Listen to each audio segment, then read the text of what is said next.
안녕하세요. 올해로 32살이 된 직장인 여자입니다.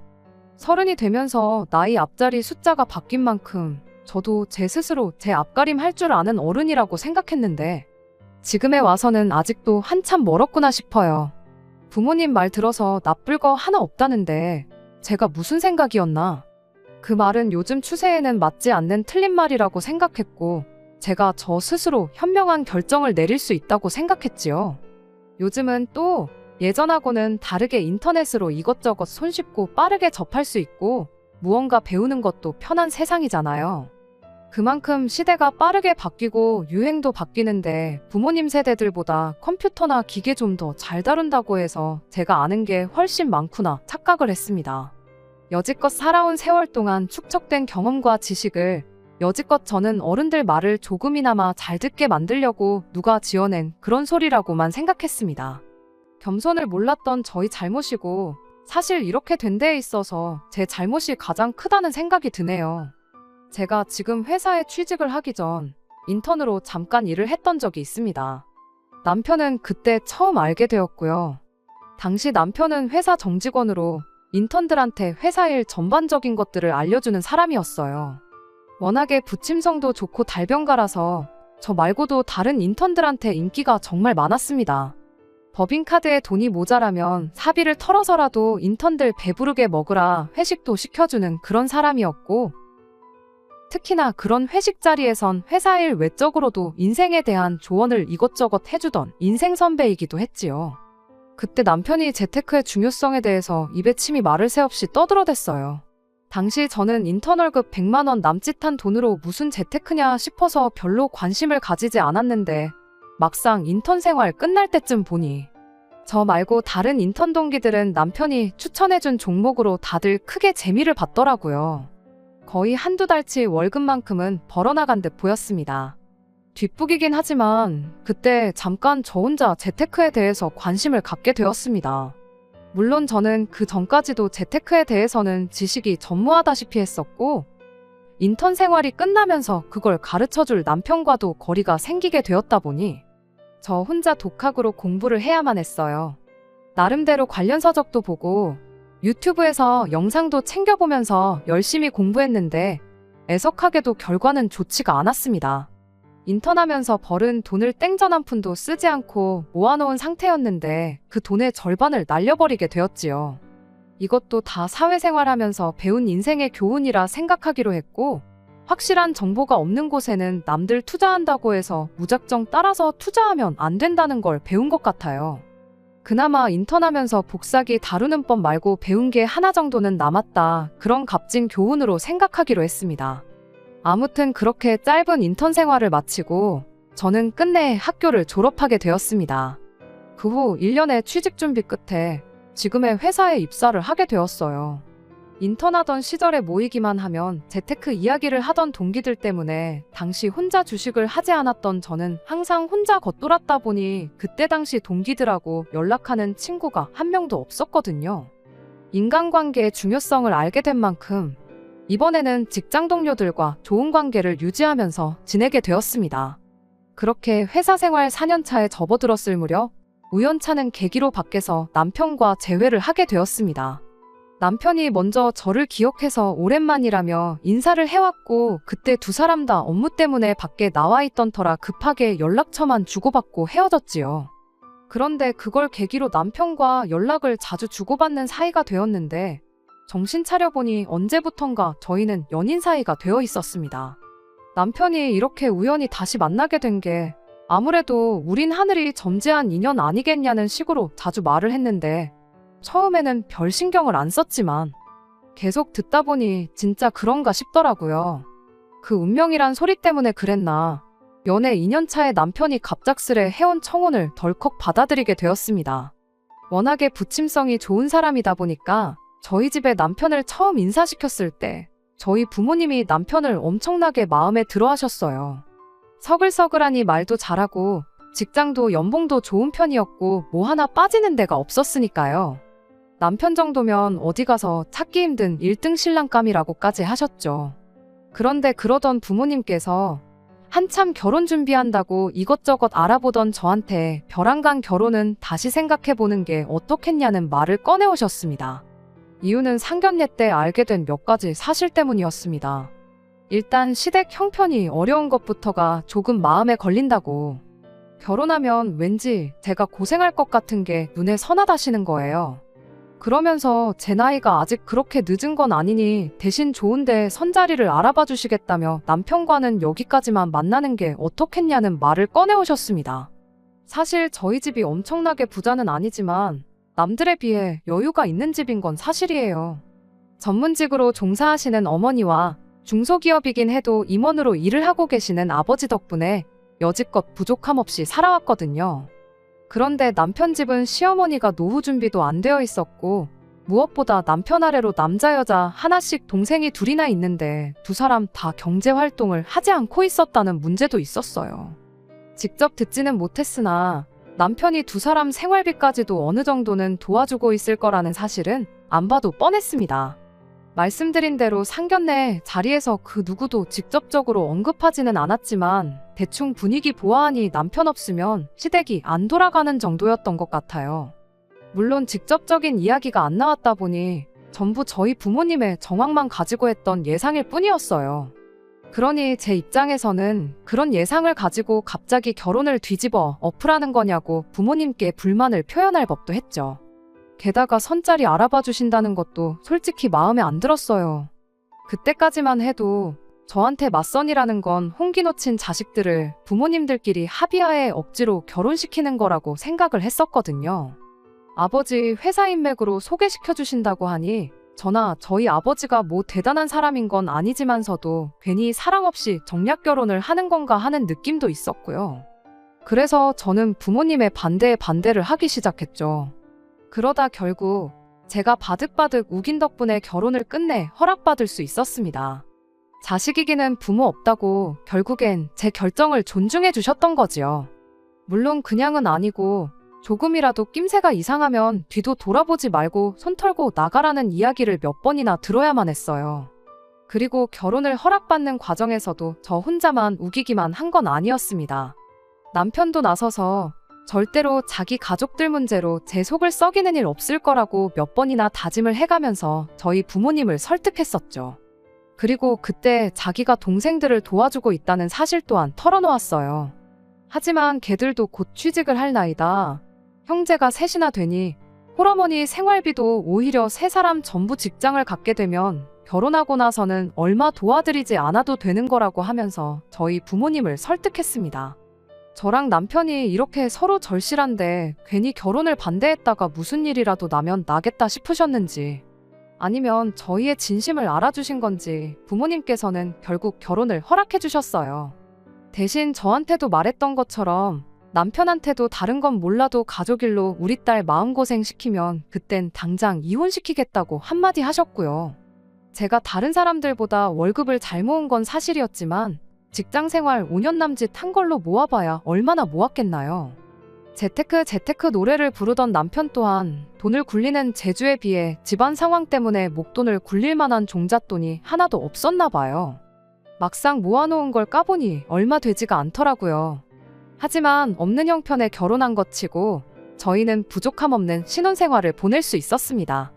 당연한 이야기겠지만 친정부모님의 도움이 엄청 컸지요. 경제적으로 힘든 남편을 대신해 저희 부모님께서 저희 결혼할 때 신혼집과 혼수를 전부 해주셨거든요. 제가 다른 사람들보다 돈을 훨씬 잘 모아놓을 수 있었던 것도 사실 그런 저희 부모님의 경제적인 서포트 때문에 가능한 일이었어요. 직장 다니면서 월급을 벌고는 있었지만 따로 부모님께 받아 쓰던 용돈도 있었거든요. 그 덕에 월급은 고스란히 저축을 할 수 있는 상황이었어요. 신혼집과 혼수를 친정에서 다 해주신 만큼 결혼식에 관련된 비용은 전부 남편이 했습니다. 시댁이 3시간 거리에 있는 지방에 있어서 서울까지 부를 사람이 많이 없다는 이유로 결혼식 자체는 조촐하게 했어요. 저희 부모님의 직업적인 특성상 안 그래도 하객 수가 거의 300명에 육박할 것 같았는데 시댁 쪽에서는 남편 직장 동료들을 합쳐도 50명이 될까 말까 했거든요. 괜히 그것 때문에 남편이 주눅들게 하고 싶지도 않았고 저희 부모님께서도 그 부분에 대해서는 동감을 하셨기에 결혼식은 그냥 서울 근교에 있는 분위기 좋은 곳에서 정말 가까운 사람들만 초대해 조촐하지만 알찬 결혼식을 올렸습니다. 아무튼 그렇게 저희는 신혼생활을 시작했어요. 처음에는 제가 모아놓은 돈을 가지고 차를 한 대 뽑을까 했었죠. 저희 집에서 집도 혼수도 다 해주셨는데 차까지 해달라고 하긴 뭐했고, 남편이 모아놓은 돈으로는 결혼식 비용을 내고 나니 솔직히 남는 게 거의 없기도 했거든요. 마침 그때쯤 국내에서 출시된 프리미엄급 라인의 차가 인기가 워낙 많았던 데다가 제가 모아놓은 돈이 딱 그 차 가격 정도 되었기에 그 차를 뽑아서 타고 다니면 좋겠다 싶었지요. 어차피 결혼했으니 나중 생각해도 차 한 대쯤은 당연히 있어도 되는 거 아닌가 하는 생각이었거든요. 그런데 남편이 우리 형편에 지금 차를 뽑자는 소리가 나오냐며 그 돈은 그냥 쓰지 말고 아껴두자는 말을 꺼내왔습니다. 집도 혼수도 다 장인 장모님이 해주셨지만 이걸 나는 그냥 받았다고 생각하지 않는다고.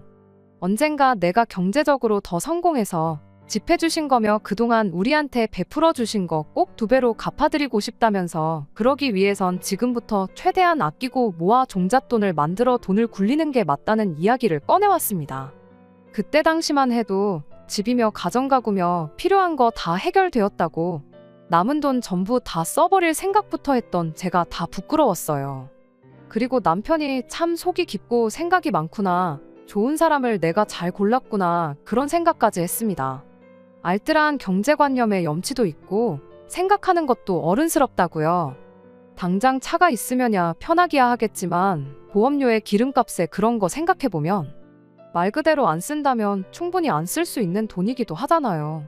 서울이 대중교통이 안 되어 있는 것도 아니고 이따금씩 어디 멀리 가고 싶으면 차 같은 건 렌트해서 하루 정도 필요할 때만 써도 되는 거 아니겠냐고. 요즘 그런 거 잘 되어 있는데 무조건 내 걸 가지고 있는 것보다 활용할 수 있는 거 활용해가면서 달마다 나가는 고정 비용을 최대한 절감하는 게 부자가 되는 첫걸음이라고 설명하는 남편의 삶의 지혜가 참 대단해 보였습니다. 처음 결혼하고 몇 달간은 다른 신혼부부들 마냥 알콩달콩 재밌게 지냈어요. 그러던 중 처음 남편과 부부싸움을 하게 만든 일이 하나 있었습니다. 제가 회사 일로 외근 나갈 때마다 다니는 은행이 있는데 어쩌다 보니 거기 직원분과 친해져서 권유를 받아 카드 하나를 발급하고 내친 김에 계좌도 하나 만들었던 게 있거든요. 당연히 카드 대금은 그 계좌에서 빠져나가게 만들어뒀지요. 하지만 그게 제 주거래 은행이 아니다 보니 크게 신경을 안 쓰고 있었는데 어느 날 카드값이 나가야 할 시점에 계좌에 잔액이 하나도 없었던 겁니다. 평소에는 쓰지 않는 카드인데 어쩌다 쇼핑 가서 할인 혜택 때문에 사용을 했던 적이 있었거든요. 물건만 사고 카드가 빠져나갈 걸 전혀 생각하지 않았던 저희 어처구니 없는 실수였지요. 그 덕에 카드 회사에서 카드값이 연체되었다고 독촉전화 한 통을 받게 되었는데 남편이 그 통화를 듣고는 그게 계기가 돼서 부부싸움까지 번지게 되었습니다. 연체료가 나오긴 했지만 제 기억상 몇백 원밖에 안 되는 돈이었고 어차피 돈 관리는 남편과 제가 따로 했다 보니까 제 돈에서 나가는 거라 별 문제 없을 거라 생각했는데 남편은 돈 몇백 원 우습게 보면 안 된다고 저한테 성질을 부렸어요. 그런 게 하나하나 쌓여서 목돈이 되는 거라고, 나가서 땅을 판다고 그 돈이 나오겠냐. 아무리 푼돈이라도 지나가는 사람 붙잡고 그 돈 달라고 하면 줄 사람이 몇이나 되겠냐. 아주 목에 핏대까지 세워가며 열변을 토하기 시작했습니다. 물론 제 실수가 확실했다 보니 제가 잘한 것도 없는데 당당할 필요까진 없었지만 남편이 너무 필요 이상으로 열을 내는 건 아닌가 싶었어요.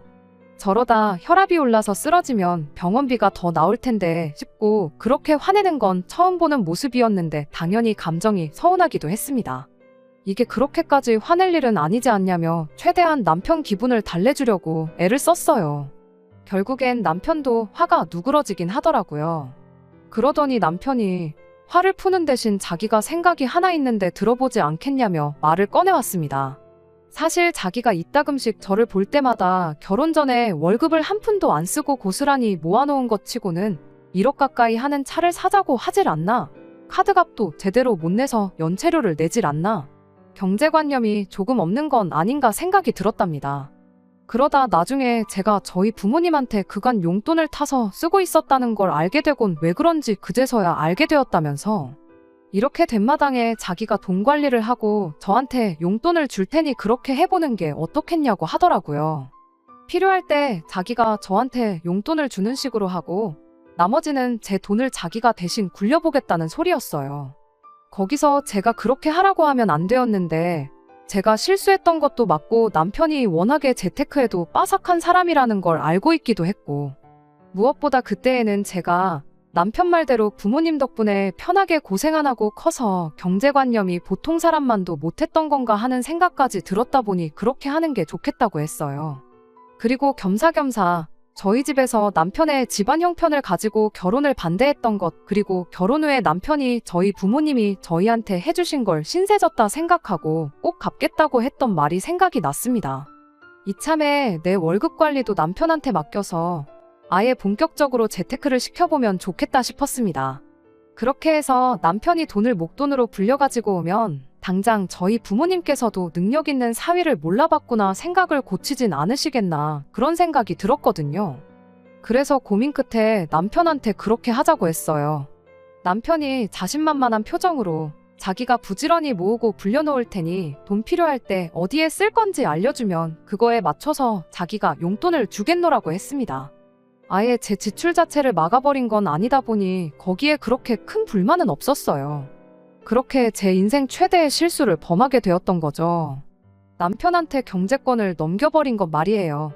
월급 받으면 어디 따로 크게 돈 빠져나갈 일 없이 모으는 대로 다 저희 돈이었고 두 사람 월급만 해도 합치면 한 달에 800만 원 가까이 되는 거금이었다 보니 남편이 알아서 목돈 만들어서 굴려만 주면 언젠간 꼭 저희 부모님께 인정받을 날이 오겠다 하는 기대를 가졌던 겁니다. 그렇게 남편에게 경제권을 맡기고 난 뒤 얼마 지나지 않아 남편이 왜 우리 집은 아직도 장인어른 명의로 되어 있느냐는 질문을 해왔습니다. 우리가 하루 이틀 살 집도 아니고 길게는 앞으로 몇 년을 더 살게 될 집이지 않냐고요. 그러면서 저희 아버지 앞으로 나갈 세금 걱정을 해주더라고요. 집값이 1,000원이라도 쌀 때 우리 명의로 돌려주는 편이 증여세니 상속세니 그런 게 확 줄어드는 걸 모르고 계신 건 아니냐면서요. 그러면서 한번 장인어른이랑 제대로 상의를 해보라고 하더군요. 저는 또 그 말에 넘어가서 그 길로 당장 아버지한테 연락해서 집은 언제쯤 우리 명의로 해주실 생각이시냐 물어봤습니다. 하지만 아버지께서는 뭐 하나 속 시원하게 대답을 해주시지 않으셨어요. 세금 문제는 당신이 내는 거고 당신 알아서 할 문제니 니들이 신경 쓸 필요 없다면서요.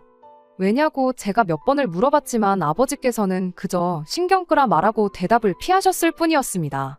그렇게 저희 집은 아버지 명의로 계속 남아있게 되어서요. 결혼할 때 마냥 제가 바득바득 우겨가지고 저희들 명의로 돌려놓았다면 정말이지 이혼해버린 지금도 상상조차 하기 싫네요. 아무튼 이 사실을 남편한테 말하니 남편이 그래도 한번 다시 생각은 해보시는 게 좋을 텐데 하고는 아쉬워했어요. 하지만 아버지께서 신경 쓰지 말라고 하셨는데 거기다 대고 바꿔달라고 우길 수도 없는 노릇이지 않냐고 말했더니 이내 알겠다고 하고는 장인어른이 알아서 하신다니 자기는 신경 안 쓰겠다 하고 순순히 포기를 했습니다. 그 뒤로 시간이 지나 결혼한 지도 어느덧 2년이라는 세월이 흘렀습니다. 저희는 언제나처럼 사이가 좋았고 친정 부모님께 진 신세를 갚기 위해서 여유로운 형편에도 불구하고 누구보다 아끼고 노력하면서 열심히 살고 있었어요. 서로 맡은 바 자기 자리에서 할 일을 그대로 하고 있었는데 달라진 게 하나 있었으니 그게 시댁이었습니다. 사실 결혼하고 여지껏 시댁하고는 왕래가 한 번도 없었거든요. 무엇보다 저희가 차도 없고 그런 상황이다 보니 3시간 거리에 떨어져 사는 시댁에 오며 가며 하는 게 힘들었던 게 가장 큰 이유였어요. 시댁에 하는 안부 전화도 남편이 알아서 다 했었다 보니 제가 딱히 시댁에 연락을 할 일도 없었습니다. 그런데 올해 초 갑작스럽게 시어머니가 저한테 연락을 해왔어요.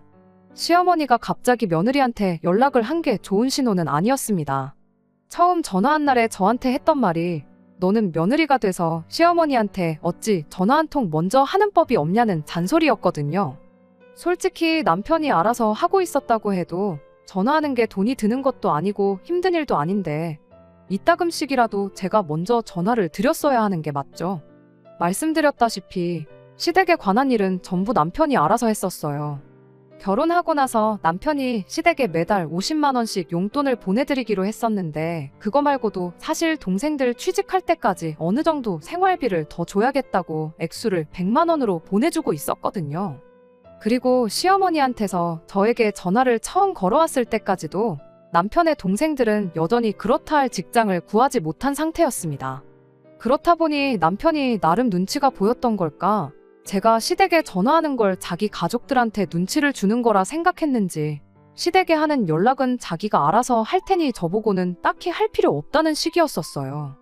그간 남편이 못하게 해서 연락을 못 드렸다고 하기는 뭐해서 알겠다고 대답했습니다. 처음엔 이런 시어머니 때문에 당황스럽긴 했는데 그래도 곰곰이 생각해보니 남편이 저희 친정에 하는 만큼 내가 시댁에 뭐 하나 잘한 게 있나 하는 생각이 들고 나름 반성까지 했어요. 저도 남편이 하는 만큼은 해야 하는 거 아닌가 싶어서 조만간 한번 찾아뵙겠다 대답하고 전화를 끊었습니다. 그리고 그날 저녁 퇴근해서 집에 돌아온 남편에게 어머님과 이런 일이 있었다 말하고 조만간 날 잡아 시댁에 한번 다녀오자는 말을 꺼냈어요. 명절 때도 돈만 보내고 말았지 전혀 왕래를 안 했으니 시어머니가 저희들 보고 싶어서 투정 부리시는 것 아니시겠냐고요. 그런데 남편은 시댁엔 뭐 하러 가냐며 갈 필요 하나도 없다고 딱 잘라 거절을 하더라고요. 다른 것도 아니고 부모님 찾아뵙는다는데 저럴 필요까지 있나 싶었는데 남편이 말하길 우리 차도 없는데 거기까지 어떻게 가냐. 차 하루 빌리는 데만 해도 돈이 얼마나 들어가고 돌려줄 때도 기름 채워서 돌려줘야 하는데 거기서 또 돈이 나간다고. 거기에 괜히 시골길 잘못 달렸다가 돌이라도 튀어서 차에 흠집이라도 나면 그건 수리비대로 또 물어줘야 한다고. 어떻게든 시댁에 안 가겠다고 발악을 하더라고요. 그간 가족들 생활비를 챙겨줄 만큼 가족에게 정성이던 남편치고 시댁 하자고 하는데 저렇게 거부 반응까지 보이는 게 어딘가 찜찜하긴 했어요. 그때는 그저 저희가 여전히 친정에는 경제적 지원을 받으면서 시댁에는 경제적인 지원을 해주고 있었으니 괜히 자격지심 때문에 저러는 건가 그런 생각도 들었죠. 그래서 그럴 게 아니고 내가 지금 이 상황에 대해 아무런 불만을 가지고 있지 않다고 남편을 이해시켜주는 게 더 낫겠다 싶어서 안 간다는 남편 억지로 끌고 시댁에 다녀오기로 했습니다. 어차피 어머님한테 조만간 찾아뵙겠다고 말했다고 당신 안 가면 나 혼자라도 다녀오겠다 했더니 순순히 따라오더라고요. 그렇게 몇 주 지나지 않아 시댁을 다녀왔어요. 남편이 하도 렌트카 가지고 배보다 배꼽이 더 클 수도 있다고 난리치던 게 생각나서 저희 아버지 차를 빌려서 다녀왔습니다. 그런데 시댁에 도착하고 나니까 지난 2년간 뭐가 달라져도 엄청 달라졌다는 게 눈에 딱 보이더라고요. 시댁이 평범한 시골에 있는 주택이었는데 허름한 외관은 그대로였지만 실내가 아예 다른 집이 되어 있었어요. 마당이 보이는 샤시도 테두리가 삐까번쩍한 게 새 것으로 교체한 것처럼 보였고요. 집안에는 도배랑 장판은 물론이고 화장실 부엌 타일이며 수전의 변기까지 전부 새 것으로 바뀌어 있었습니다. 오히려 저희 집보다 더 신혼집에 가깝다고 해도 무방할 만큼 깔끔했지요. 누가 봐도 오래 써서 낡을 만큼 낡았고 가전제품 박물관에서나 볼 법한 오래된 가전들도 전부 싹 최신 기종으로 바뀌어 있던 데다가 방마다 벽걸이 에어컨이 하나씩 달려 있었어요. 물론 시댁이 계속 허름하게 살아야 한다는 법은 없지만 이건 뭐 한눈에 봐도 환골탈태라고 할 만큼 달라져 있다 보니 그때부터는 놀랍다기보다 뭔가 쎄한 느낌이 들기 시작했어요. 결혼하고 나서 남편이 시댁에 보내주던 돈이 100만 원이었어요. 많은 돈이긴 하지만 결혼 전에 드리던 액수랑 비교해보면 오히려 푼돈에 불과하다고 할 만큼 액수가 많이 줄어드는 상황이었습니다. 게다가 저희 결혼한 지 고작 2년 지났는데 인테리어에 가전가구까지 바꾸기엔 그간 달마다 100만 원씩 들인 걸로 바꿨다고 하기엔 불가능에 가까운 변화였으니 이게 무슨 일인가 하는 생각이 들기 시작했어요. 그런데 그러던 와중에 밖에서 부르릉 소리가 나더라고요. 뭔가 하고 봤더니 시동생이 마당에 주차를 하는 소리였습니다. 딱 봐도 연식이 좀 돼 보이는 중고차이긴 했지만 아주 유명한 외제차 브랜드였고 차 크기도 저희 아버지 차보다 커다란 게 못해도 돈 1,000만 원은 넘게 줬겠구나 싶었습니다. 남매끼리 어딜 다녀온 건지 조수석에서 신우도 같이 내렸는데 신우는 위아래로 쫙 빼입고는 명품 가방까지 떡하니 들고 내리더라고요. 시동생들이 남편 보고 얼굴 까먹겠다며 오랜만이라 엄청 반가워하는 분위기이긴 했는데 저는 그때부터 이 알게 모르게 느껴지는 기분 나쁜 예감 때문에 온 신경이 곤두서 있었습니다. 그 와중에 요즘 먹고 살기가 너무 빠듯하다며 3시간 거리를 운전해서 온 저희한테 고작 삼겹살 2팩 구워서 라면하고 같이 주시더라고요. 시어머니는 얼굴 한번 보고 살자던 분 치고 저한테 말을 한마디도 안 거셨어요. 남편을 반겨주는 것도 동생들 뿐이었지 시어머니하고는 말 한마디 없었습니다. 잠깐 쉬는 시간에 남편이 운전해서 가는 데만 3시간 더 걸린다고 여기 있는 거 불편하지 않냐며 저를 자꾸만 재촉하길래 알겠다 말하고 바로 집으로 출발했어요. 집에 오는 길에 아무래도 신경이 쓰여서 남편한테 물어봤어요. 혹시 시어머니 뭐 로또라도 된 거냐고요.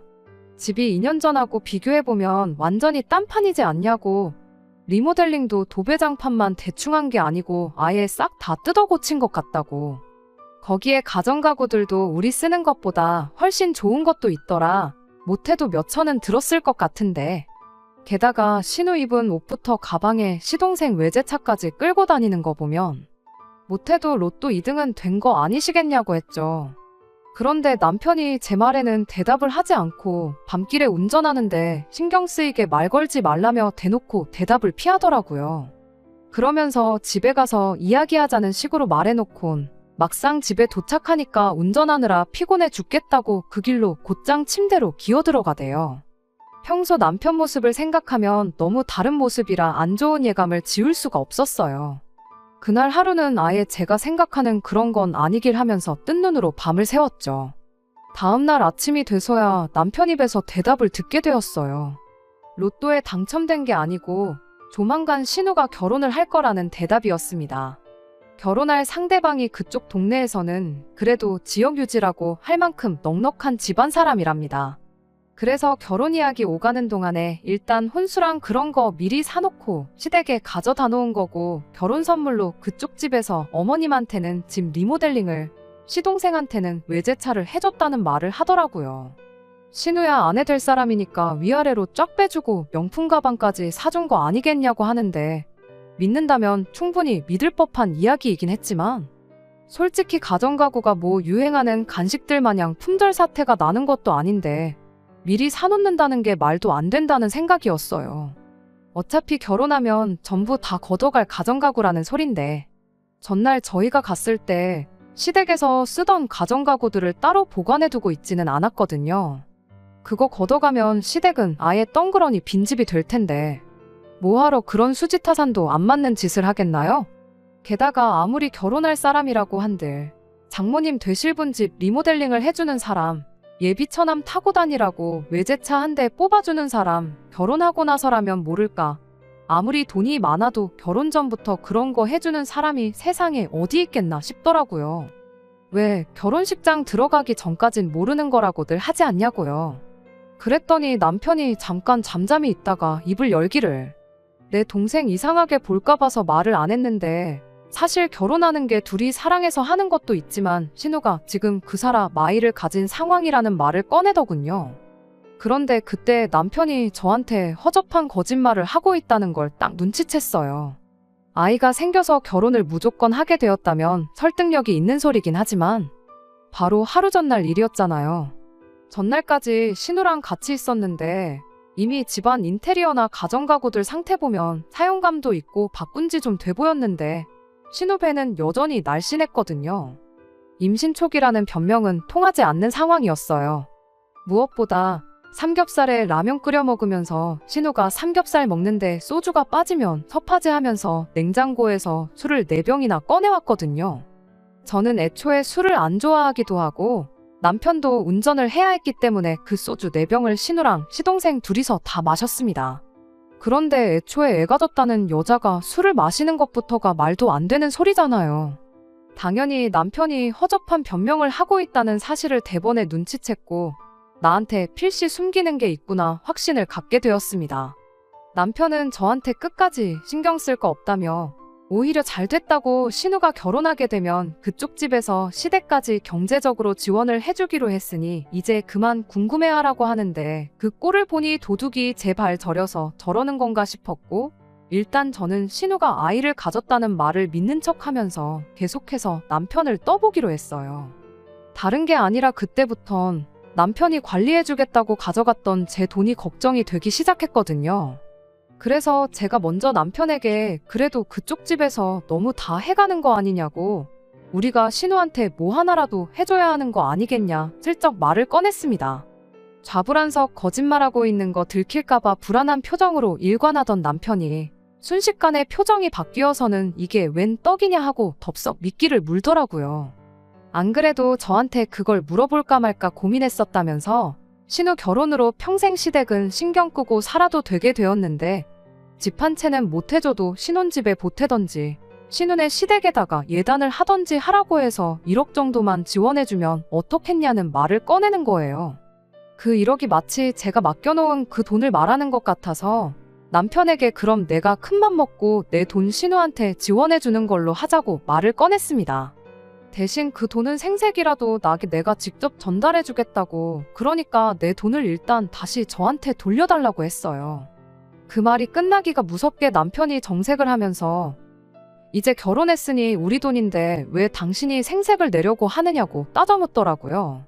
기회는 이때다 싶어서 여지껏 내가 시댁에 소홀했던 것도 있고 하니 이참에 신우 도와주면서 어머님한테도 점수 좀 따려고 그런다고 당장 돈을 보내라고 말을 건넸죠. 그랬더니 남편이 제 돈은 지금 투자한다고 주식에 묶여있는 상태라 빼기 그렇다고 슬쩍 발을 빼길래 그럼 우리가 무슨 돈이 있어서 신우한테 1억 정도를 해준다고 했느냐고 물어봤습니다. 그랬더니 남편이 아닌 게 아니고 지금 상황이 이러니 장인 장모님한테 조금 빌려보면 어떻겠냐는 소리를 하더라고요. 아닌 게 아니라 원래 자기 계획대로라면 아버지한테서 집명의를 이전받고 집을 담보로 대출을 받아 지금 투자하고 있는 곳에 투자를 했으면 벌써 2배에 가까운 수익을 올렸을 거라는 소리를 하더라고요. 그래서 당신 지금 우리 부모님 때문에 손해를 봤다고 말하고 싶은 거냐고 그럴 게 아니고 내 돈을 벌써 2배나 불려놓았으면 우리 수중에 2억은 넘게 있는 거 아니냐고. 일단 거기서 1억만 빼서 신우해주자고 그러면 나도 아버지한테 다시 말해서 집명에 확실하게 이전받고 집담보로 대출받아 투자도 가능하도록 이야기를 해보겠다고 했습니다. 당연히 진심으로 한 말은 아니었고 전부 남편을 떠보려고 했던 말이었어요. 남편한테는 더할 나위 없이 파격적인 조건이었을 텐데도 불구하고 그렇게는 안 된다고 끝까지 고집을 부리길래 그때 제가 남편한테 그럼 일단 당신 주식 계좌부터 보여달라고 했습니다. 자꾸만 안 된다고 하는 거 보니 일단 내 돈부터 두 눈으로 확인하고 싶다고요. 그랬더니 남편이 부부 사이에 신뢰가 이렇게 없어서야 쓰겠냐며 그냥 자기만 믿으라고 막무가내로 어깃장을 부리기 시작했어요. 주식계좌 보여준다고 그 돈이 없어지는 것도 아닌데 자꾸만 숨기는 게 더 신뢰가 안 가는 행동 아니냐고 저도 똑같이 고집을 부렸습니다.